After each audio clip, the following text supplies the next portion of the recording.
de sécurité aérienne et ce qui a été adopté ce matin. So, good evening. Yes, and ladies and gentlemen, Mesdames et messieurs, I am now pleased to report back to you on the outcome of the meeting of transport ministers today, as was announced during our midday meeting.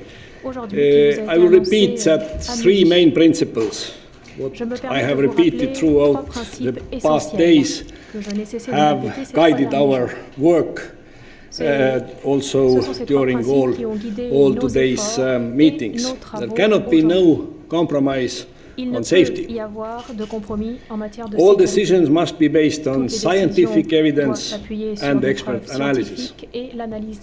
And we need more European cooperation to find solutions for the crisis. The Commission has worked intensively in the last days with the Spanish presidency, who also made a hard and big effort to solve this crisis. Eurocontrol, very intensive discussions during 3 days, in fact, and I'm happy that Mr. Redeborn is here from Eurocontrol and can give to you information about details of today's decision.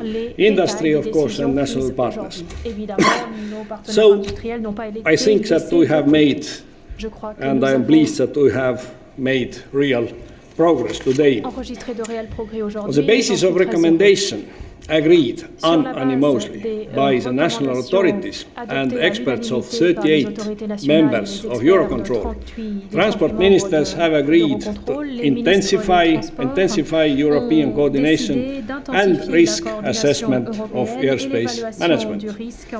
New air control measures can come into effect from 8 o'clock Tuesday morning. From tomorrow morning on, we should see progressively more planes start to fly.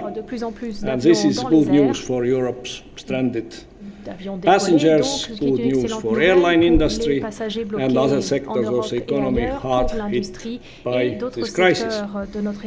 It shows that we can deliver results.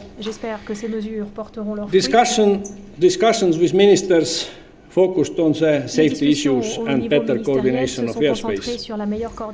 And this was, of course, the right thing. It is a central issue which holds the key to relief for both stranded passengers and the air industry.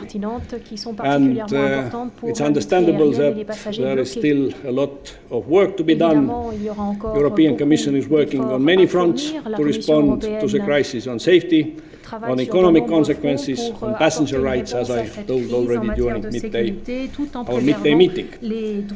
Spanish presidency, I am pleased that Spanish presidency has agreed to hold another extraordinary transport council to discuss in more detail the economic impact of the crisis. And we will also look intensively at passenger issues in the coming hours and days. There has been a request from ministers for the Commission to facilitate measures to help repatriation through different modes of transport. We will do everything we can do to coordinate measures in that regard.